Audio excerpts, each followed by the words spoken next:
Today we're joined by Dr. Botakoz Kassymbekova, a scholar specializing in the study of colonialism from Kazakhstan, and we're delighted that you can speak to us and tell us about your perspective about Russian imperialism and what it means for Ukraine and the region today. Often there is a resistance to the narrative of Russia being a colonial power regarding Ukraine and other Soviet republics because representatives of the republics, and particularly Ukrainians, participated in Soviet governance.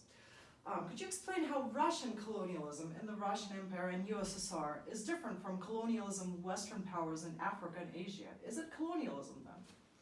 A dominant kind of Western view of colonialism is that it is capitalism that produces colonialism, and a lot of people find this idea new that socialist system could also be colonial. During the Cold War, there were studies that were very explicit about Soviet colonialism. However, with the collapse of the Soviet Union, which to many seemed to be very peaceful and kind of unproblematic, so they kind of thought that, because there were no long-term anti-colonial wars, there was not that violence, maybe the Soviet Union wasn't a colonial empire. The Soviet Union was it was clear for historians that it is an empire, but historians did not really look at the system as colonialism, because obviously there were differences and every colonial system is different. So right now historians are rethinking the Soviet experience. We kind of developed this model of Soviet colonialism to explain how Soviet colonialism worked, because a lot of people, when they think about colonialism, they think about the British rule in India. This is somehow kind of the most prominent example, and when they compare kind of the Soviet system with the British rule in India, then they say no, it wasn't a colonial system, it was a modern nation state, it was a multi-ethnic modern state, a multinational state. However, we argue that in order to understand the Soviet experience, we really need to look at it through the prism of settler colonialism, and although overseas exploitative colonialism differs from settler, has many kind of overlaps and similarities with settler colonialism, there is a big difference between them. And so the major difference is that the overseas, and this is kind of a theory or the look that is not developed by us. It was developed by Patrick Wolfe, one of the founders of the critical settler colonial studies, and we think that kind of his idea and analysis and the kind of differentiation between these two types of colonialism really work for the Soviet colonial system. So the difference is that the overseas exploitative colonialisms, the aim, the primary aim is the exploitation of labor, whereas the settler colonialisms aim at controlling land and territory, and so the biggest difference there is that overseas colonial systems work through differentiation. So the colonizers and the colonized do not share the same legal system. There is racialization, so there is the othering. So you kind of produce a discourse of civilizing, but also othering. So we are different. The colonizer and the colonized are essentially different. They do not share the same rights. And kind of this segregation, also racial segregation, legal segregation, is important to keep kind of exploitation, to explain why the exploitation actually takes place, to legitimize exploitation. Whereas settler colonial systems, for them, the territory is important, and so the aim is to make sure that the native people, the people who lived on these territories, do not claim the land back. So you want to have this territory. And in order to kind of control the territory, you use the logic of elimination. This is kind of the term that Patrick Wolf has developed, and he says that the elimination can take place differently. So one is physical elimination, which is genocide. The second one is deportations and uprooting, forced resettlements. So you take away people from the land, and when they are deported and live now in new places, they will not struggle for that new homeland because they don't feel home there. So they will not fight back for their land. And the third type of elimination is cultural elimination, which is assimilation. And kind of this cultural elimination, which is cultural genocide and assimilation, is important that the people do not have, as other kind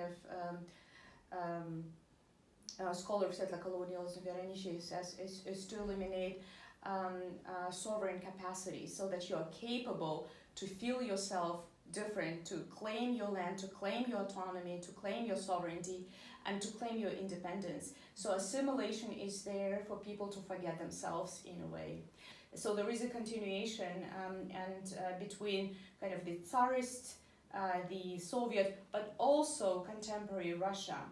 And kind of and what unites, what goes through the centuries, is the settler colonial logic. It was used because it was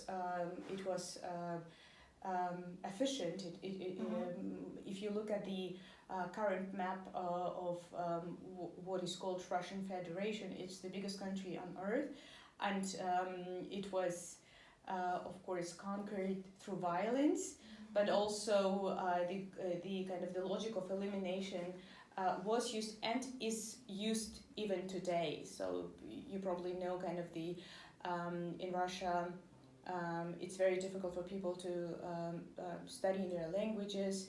So kind of the laws that foster Russification have been ongoing, and of course what the genocidal war also uses exactly this logic of elimination and exactly this logic of assimilation, where Ukrainians are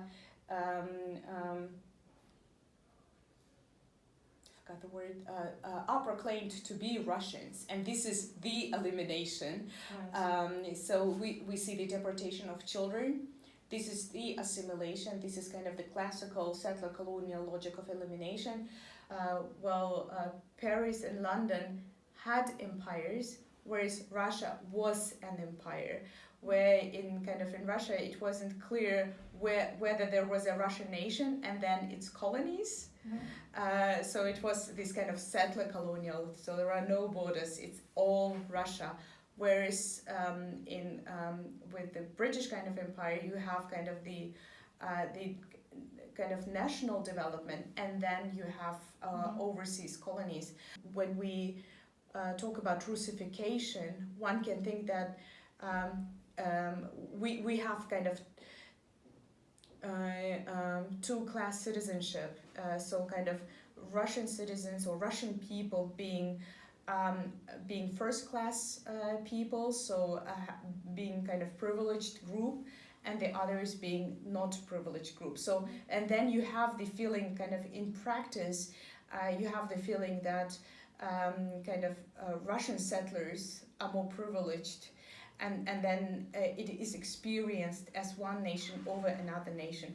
And so, and this is why kind of this assimilation and Russification worked, because people who did not want to be discriminated and marginalized, they would Russify because it would provide them access to education, provide them access to better education, to better jobs. And this is why it works, because this discrimination, because there is this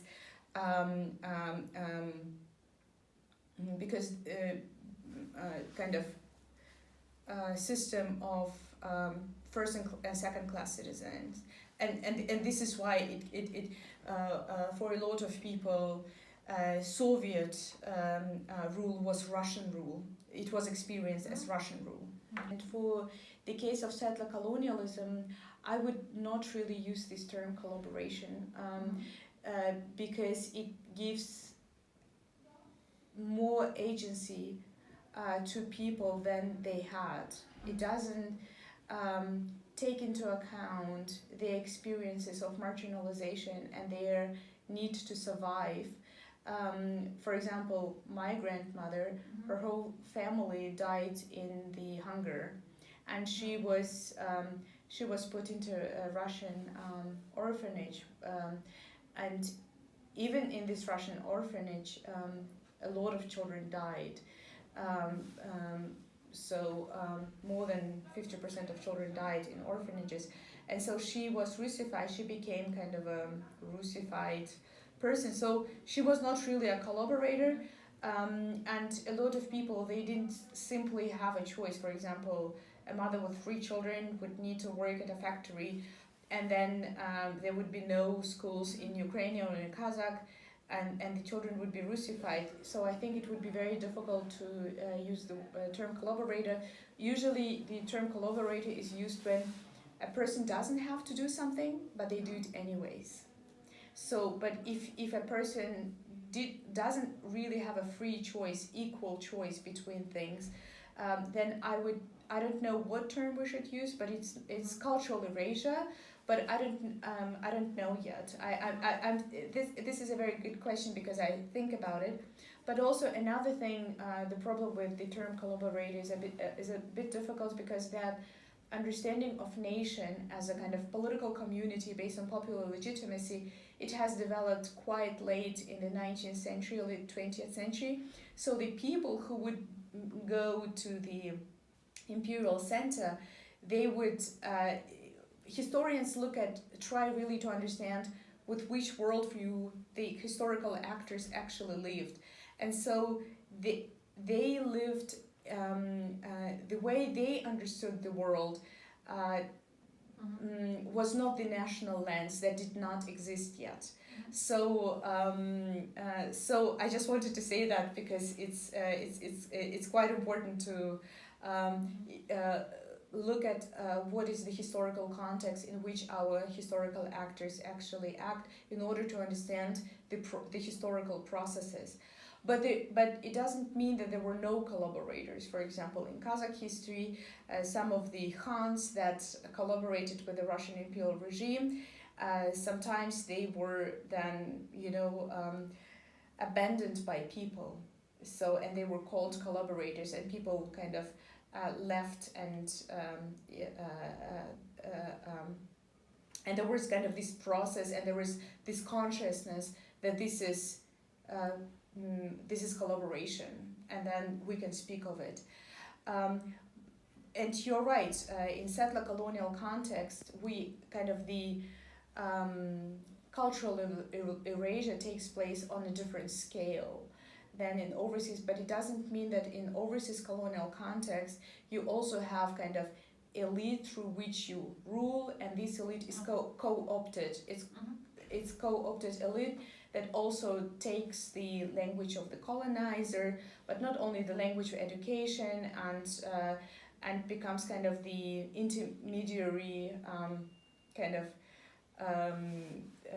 it's called indirect rule. You rule through local people, but these local people very often then become like the colonizers, whereas in settler colonial you kind of try to force through direct rule.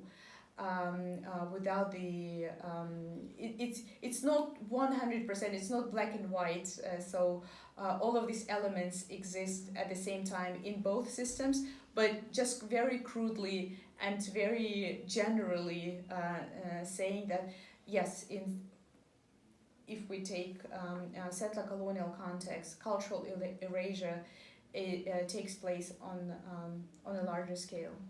If we look at Kazakhstan, but also if we look at Ukraine, we have, actually the whole kind of Soviet Empire, we have expropriation of land from the natives is a very important part of settler colonial logic. You need to take away land from the people. And so collectivization, for example, was that mechanism to take away land, but also to settle people. So one of the important things that I think I forgot to mention is that when you deport people, when you eliminate people, you also resettle people to the new lands, to the new, so to say, emptied lands. And in Kazakhstan, during the Soviet times, the kind of Kazakh native population became a minority, and kind of the deportations and resettlements took place, so that yes, kind of this is a very classical situation of settler colonialism. What does deportation actually do to a nation? I mean, it's people that are just transferred from one land to the other, but it appears to have a very profound impact on their self-awareness. And how can you explain how this works? This is, I think, we still do not even understand the whole depth of trauma and the whole depth of the genocide that genocidal deportations. Some national groups were deported in their entirety, and I speak and take oral histories from not people who were deported, but their children and grandchildren, and the kind of uprooting that takes place is enormous, and we still need to study that trauma. And I've been in communication with deported people. I mean, I grew up in Kazakhstan. Many of my friends, my first love as well was were the kind of descendants of deported people, and the tragedy also of people who were deported is that some of the people were not allowed to go back, but so this feeling of homelessness is so deep because in parallel there were kind of these policies of Russification, so that a lot of people lost their language, they lost their traditions, but also they are very disoriented. For example, for some people in Kazakhstan, they feel homeless. They don't know, is Kazakhstan my home or is Kazakhstan not my home? And they know that their forefathers, their grandparents had a home. And so they live in permanent injustice. There are also different kind of traumas that they carry in themselves. For example, trauma of fear. I discussed with some of the people why they are afraid to protest, to go out into the streets, but because their grandparents were marginalized as enemies of the people, and this stigma, living and thinking that you're an enemy of the people and you were so marginalized for other people, it was dangerous to talk to you, so that you experience some kind of social death. And that trauma of being isolated, which is extremely painful for any human being to be isolated from society, they gave this trauma to their children and to their grandchildren, so that for many of them it is very difficult to raise their voice, to become political subjects, to actually live democratically, to raise their voices, to live their true selves. And we don't yet even have books that go and show us the horror of deportations.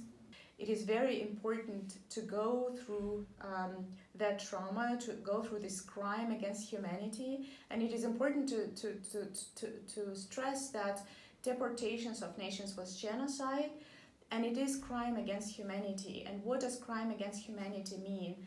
Crimes against humanity means that this crime is against you and against me. So deported people, deported children, it's not crime against these children, it's crime against all of us. So all of us are in danger when somebody is deported, when there is genocide against somebody. So it's the only way to talk about it, but also to seek justice. To seek justice is extremely important. One of the problems in historiography, and I think this is also part of scholarship that has been produced in metropolitan centers, Soviet metropolitan centers, there are titles of books like The Difficult Past or warped, mourning something that is fuzzy, something that we cannot overcome, because Soviet citizens were both kind of victims and perpetrators, and this is wrong. So, for example, some of the people historians write an example that an NKVD officer, secret police officer who killed lots of people and then was himself killed by the regime, that person was both perpetrator and victim, and this is not true. This is not true. We can't say exactly who was victim and who was perpetrator, and restoring historical justice will help victims to heal. And of course, a person can be at the same time have been like perpetrator of crimes and then himself or herself victim of the regime, but it doesn't kind of diminish the fact that this person was a perpetrator. And we need to seek justice, and one of the ways to seek justice is to tell stories about these people, so that we live through the tragedy that was there. And I think only when we have done that, we will understand the whole scope of the tragedy that the Soviet colonialism has inflicted and still lives in people. So there are many problems when I think of Kazakhstan. I think of all the kind of descendants of deported people, and kind of the continuation of kind of colonialism in our heads. So decolonization is an important part of decolonizing societies, is to unlearn, to see the world through the eyes of the colonizer, which means examining every single word, every single category with which we were raised during the Soviet times or in the post-Soviet times, and think, is this the right way to think about the world? Because through language we think the world. For example, such categories as titular nation, such as ethnic minority, they are problematic because they ethnicize political communities. National kind of republics or national groups in the Soviet Union were folklorized, were ethnicized. And for us, decolonization means politicizing them again. So to make sure that people are not simply carriers of, folkloristic traditions, songs and dances, because they were reduced only to kind of celebration of, some kind of traditions, but they are citizens with rights, with political will, with demands, those who construct democracy. And so this kind of politicization process cannot take place if we don't analyze the whole process of depolitization, the whole process of colonial subjugation, the whole process of violence, mental violence, physical violence, psychological violence that has been inflicted. One of the functions of kind of metropolitan knowledge construction, for example, is to rule the world. For example, if we look at the discipline of ethnography, it is kind of the product of colonialism. You study people in a way that will allow you to rule them better. For example, if you look at Soviet ethnographers in Central Asia, one of the first things, or Russian ethnographers and Soviet then ethnographers in Central Asia, one of the first things that they studied was, first of all, the nomads. Where do they go with their cattle? In which valley? Where they keep their cattle in September, October, November. When I studied that, I first didn't understand the point. Secondly, they studied, for example, medicine, like local medicine, medical practices and herbal kind of remedies. Or they studied local population, who is friends with whom, who is enemies with whom. And then, the logic behind it was, when we make a war, where will be the cattle so that we can eat that cattle? So that if we don't have enough food. So and this was kind of part of the ethnographic of knowledge, kind of discipline. It was presented as scientific discovery, but this is kind of the knowledge that was used and that was constructed to colonize. Or for example, if we don't have enough medicine, we will use the local medical practices for our soldiers. or we will use one. Back then they used the kind of colonial category of tribe, but we will use one tribe against this tribe, or kind of one of the military logics was that first we will support the strong tribe will get rid of the smaller tribes, and then we will get rid of the strong tribe, and this kind of military efficiency. So, and this was first studied by ethnographers. So a lot of the knowledge that was constructed in metropoles is actually colonial knowledge. And literature is colonial literature, is to legitimize colonial systems. And so decolonization is necessary not only for people who went through the experience of colonial violence, but also those who inflicted. It's a humanist project. How much time is needed, do you think, for this deconstruction, decolonization process to be not finished, of course, but at least at the stage when we can start some constructive processes, for example, especially people of Kazakhstan, of building national identity, of clearly understanding who you are? Or do you think these processes are parallel, or they go like one by one? I mean, this decolonization and building national identity. That's a very good question. It's a very difficult question because we need to study it, and we need to observe it, and we need to debate it, and it's because there are so many groups, and there are so many different contexts that it is difficult to say, but at the same time, so for some people, silence, for example, is something that protects them. So if trauma is very, very deep, people decide to keep silence because it's easier for them not to process, because processing trauma is a very time-consuming and it's very energy-consuming process. At the same time, if you don't process it, it's also very difficult. So the younger people, my sense, I cannot provide you statistics or give you hard data, but my sense is that the young people started actually facing the kind of very traumatic past. They want to know the truth. They want to deal with this difficult past. In Kazakhstan, kind of the process of decolonization was very strong, especially among artists and activists, and also now entered kind of also academia. So in Kazakhstan, it's not new. So it takes place already for a decade at least. And now we have some work where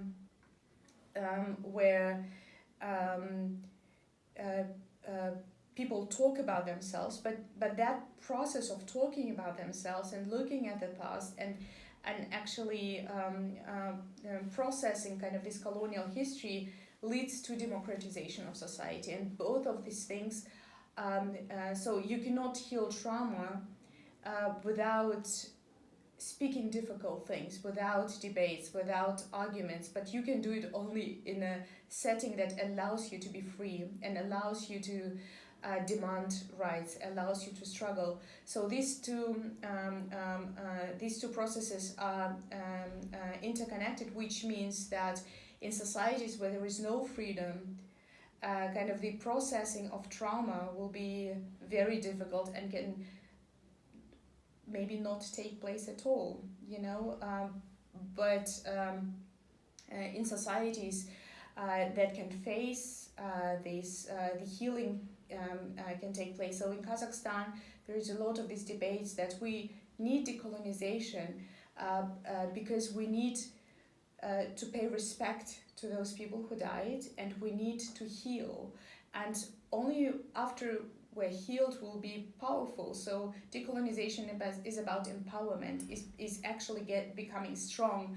A lot of people, I think from the outside, do not understand. They think that decolonization or talking about colonialism is self-victimization, is putting finger on bad people and good people.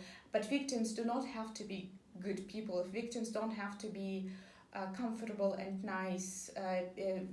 Victims are victims by the fact of a crime that is committed to them. They can be however they want to be. So, but actually this process of talking about it, of processing it, is the question, is humanization of society, is actually bringing human values and developing the value of human lives, of human dignity, and the value of human life simply.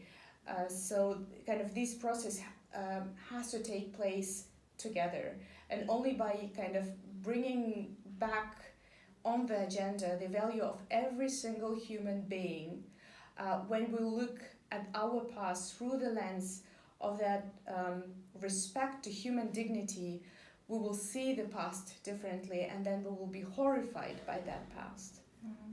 We learned, for example, in Kazakhstan, there is a great book by a Kazakh historian, by a Kazakh scholar, who wrote a book about underground medical movement of doctors who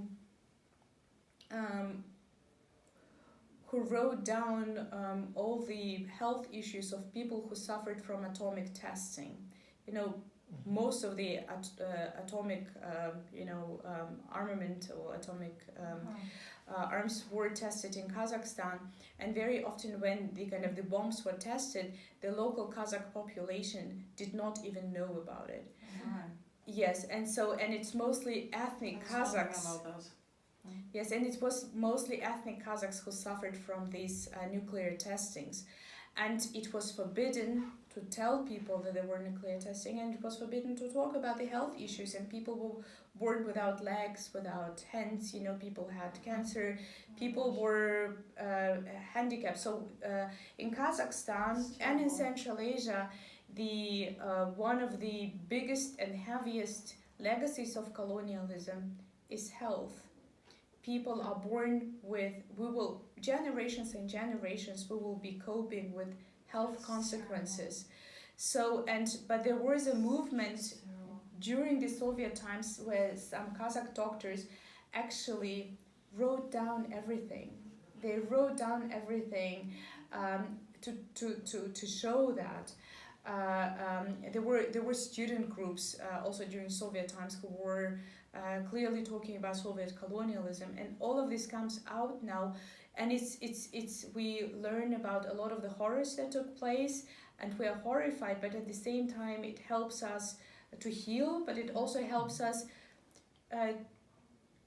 to think, and I'm speaking for some people with whom I'm in contact, some scholars and activists, that we don't want this anymore. So it kind of leads to political subjectivization, that it took place in the past, and let's stop it, let's not make it again. And so the Bloody January uprisings were also part of that historical trauma that Kazakhs experienced with collectivization and hunger, during which around 40% of Kazakhs died, and the population in just several years diminished. It was 50% of the population, so 50% of the population was reduced, not only due to death, 40%, but also out migration. But also then there was 1986, where the government brutally suppressed student uprising. Then there were brutal suppression of peaceful demonstrations in 2011. And kind of this history, kind of this post-colonial practice of the government suppressing peaceful people, absolutely peaceful people, that was kind of that historical memory that the government thinks that it can just kill people, was one of the reasons for the revolution that was brutally suppressed just before the Russia's genocidal invasion of Ukraine. And it's really connected to the history, and before the suppressed revolution, there was a lot of these debates about the hunger, about the genocide. For example, there is a popular music band that made a movie about the Soviet suppressions, and it became the hymn of the 2022 uprisings. So it's really connected. So the political processes that took place were really connected to rethinking of the past, and rethinking of the past is always a political process. History is always kind of a claim as well, a political claim of how you want society to be. So if you value human dignity or you value heroism, you will have different interpretations of the past. But in Kazakhstan, there are these different debates, many different interpretations. The real kind of game changer is that when you don't change only the symbols and only the kind of these kind of what you see and what you hear, but actually that you engage society into the discussion of how we who are our heroes. Maybe it's not a person from, I don't know, 17th century. Maybe it's a small girl who defended a child on the street. Society needs to produce its heroes, because when we define ourselves, we don't think that it's the old rulers and old kind of men who are our heroes, but we define what are our values. Maybe it's people who did something great, who fought for justice. Maybe these are dissidents, or maybe these are people who normally are not seen as heroes, but they are heroes. But so it's kind of societal recognition. When you name something after somebody, it's societal recognition, and you construct values. So it's a process of building a nation. So and I hope that this so there are discussions now about it. For example, when our capital city was renamed from Astana to Nur Sultan, there was a huge outcry because people did not want a capital city to be named after a former dictator who ordered to kill peaceful demonstrators in 2011. And so when the new president came, one of the first things he did, because he needed legitimacy and he needed some popularity among the people, he renamed it again back to Astana. And so there is outcry about certain things, and so here society was engaged into at least not naming something that they did not recognize as heroic or as an authority, as political authority. But I do hope that decolonization would also mean a thorough societal communal debates about who we value, who are our heroes, and what kind of qualities do we want to foster, and what kind of values do we want to foster in society. Mm-hmm. What you were telling about the nuclear testing is simply atrocious. I'm just wondering how Russia was able to sell this narrative that it's actually an anti-colonial power. How is it able to sell this narrative to the rest of the world? And could it be that the Western former imperial nations are susceptible to it because they were empires themselves? I think during the 20th century, for a lot of people, it was clear that the Soviet Union was an empire. We also have emigre scholars who went to Western countries during World War II, who could flee the Soviet Union, and actually told the truth about the Soviet oppression. So I think there was this understanding that it was an empire. But I think when we go to the kind of the episode of collapse, where the Baltic states wanted to have independence, and Bush and Gorbachev met in 1989, and they discussed kind of these independent movements, and Gorbachev said that we cannot let the Baltic states, Ukraine and Kazakhstan, go because 50% of the population there is Russian. So he kind of used the settler colonial logic, and it was bought in the West, but for different reasons. One of the reasons was the fear of nuclear war, and the fear that if nuclear weapons will be in more than one state, that means kind of being in kind of in a relationship with 4 nuclear powers rather than 1 nuclear power. So, and kind of there was this fear of conflict and fear that somebody will get 2 nuclear weapons, and we don't know, maybe there will be this war, and kind of this whole Cold War was framed in the kind of fear of the nuclear exchange. So so from one side, of course, yes, Western scholarship, but also Western powers had a colonial view on the small nations. It's definitely so. So for them, their security was much more important than kind of the well-being of people there from one side. So it was much more easy, and it was affordable. One didn't have to understand it otherwise. So it was a very pragmatic imperial view.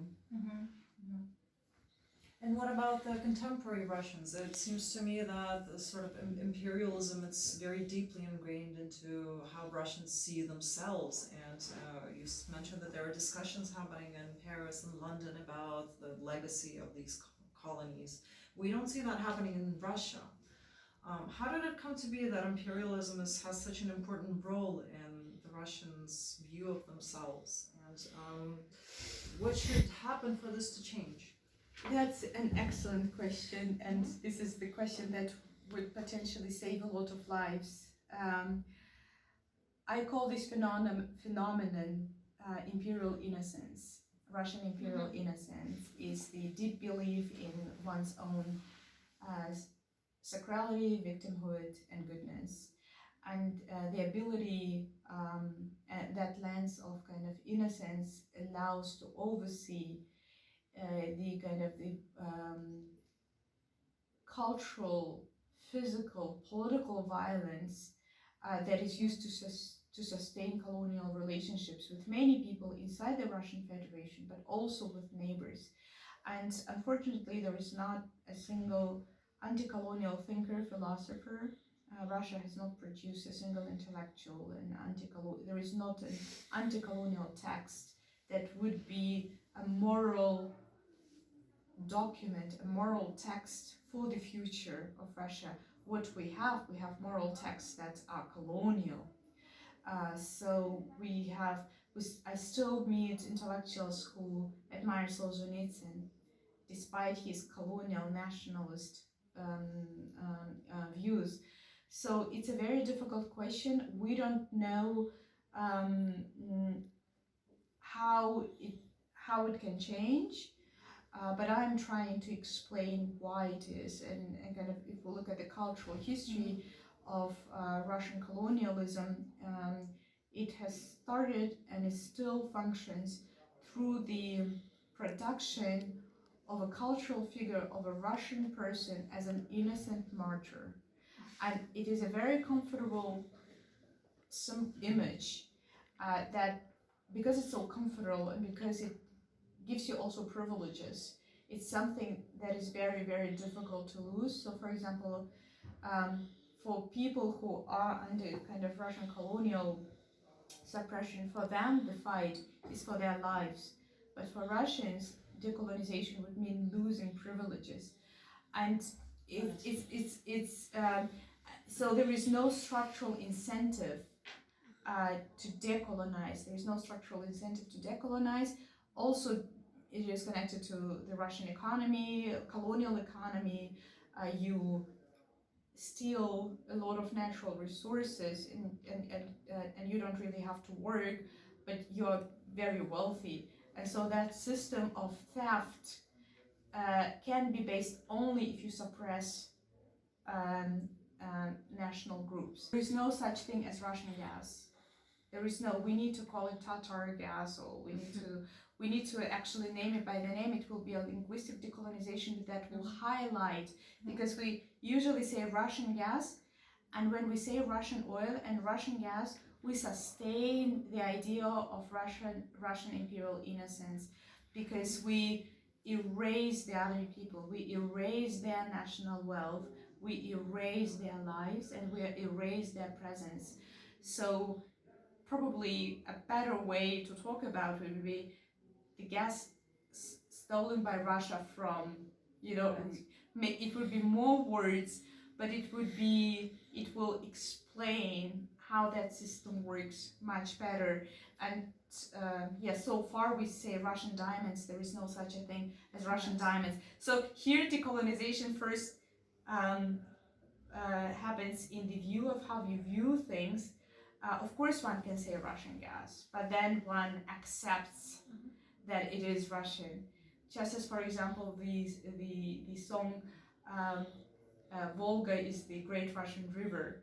If you look at all the people who live by the Volga, it's a very colonial song that claims something to be Russian and erases. So the function of that song is a function of erasure, of elimination. It's for people when they live there as settlers, so that they feel good about themselves and they naturalize their rule, they naturalize their colonial presence.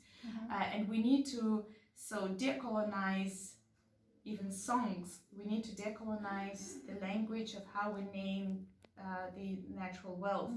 But as long as there is this structural economy and as long as there is this kind of structural colonial relationship, of course that structural colonial relationship that is produces privileged groups, of course it needs imperial mindset.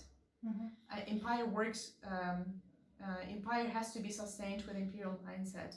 And we hope that the atrocities and the horrible genocide that is taking place right now will produce a brave mind who will speak about the decolonization of Russia. Perhaps we would need a lot of brave minds of these nations, or not maybe peoples, the different people which live in Russia, because if you look at Russia, it really has 12% of the land of the whole world. Yes. So it's a really huge country. Do you think Russia can collapse and separate into this smaller states if these people who like these other groups, Tatar groups and others, they need to understand the subjectivity of this? It's only theoretically that it can happen. We don't know. It will come as a surprise. This is the nature of that system that we cannot know because it's not transparent. So things happen not transparently. I'm not I don't know how to analyze the future, but in one of my articles, I argue that for Russia to be democratic, it has to accept the independence of the Chechen Republic of Ichkeria. Because this is where horrible cementing of that genocidal regime took place.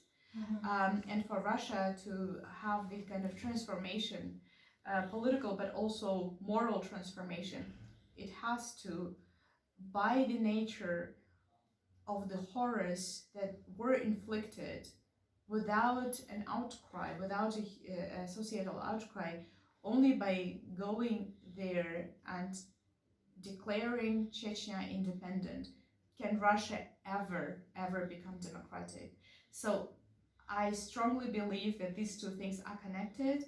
I cannot talk about other republics because, Chechen people fought for their independence, and not only men but women and children. That was a 100% societal mobilization for their independence,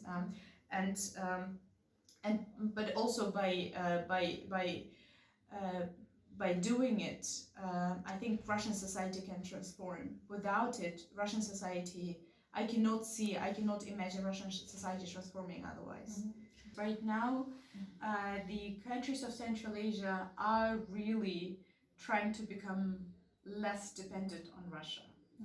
And for example, if you look at Tokayev's latest visit to Russia, where was that? where was the last meeting? In Minsk? Or in Russia? Well, he said that, well, Belarus and Russia chose a model, two different states, one nation, sharing economy and even nuclear weapons, but Kyrgyzstan, Armenia, and Kazakhstan chose a different system of cooperation. So there are constant messages from countries of Central Asia and Caucasus that we will go a different path, or we have to. For example, in one of the interviews during the or after the May parade, Tokayev told a Russian journalist that the Russian people are great, you're so great at suffering, like enduring difficulties, and I'm sure you will also endure these difficulties, but we are not like that, so we have to join the Western sanctions against you.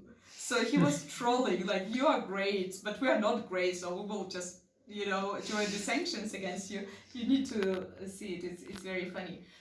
So there are there is a lot of dependency still on Russia, and plus there is China, and the geopolitical situation is quite difficult, and there is not so much support as well from there is some support from the European Union and the United States, but it's a very difficult situation for Kazakhstan, the geopolitical situation. But despite that, Kazakhstan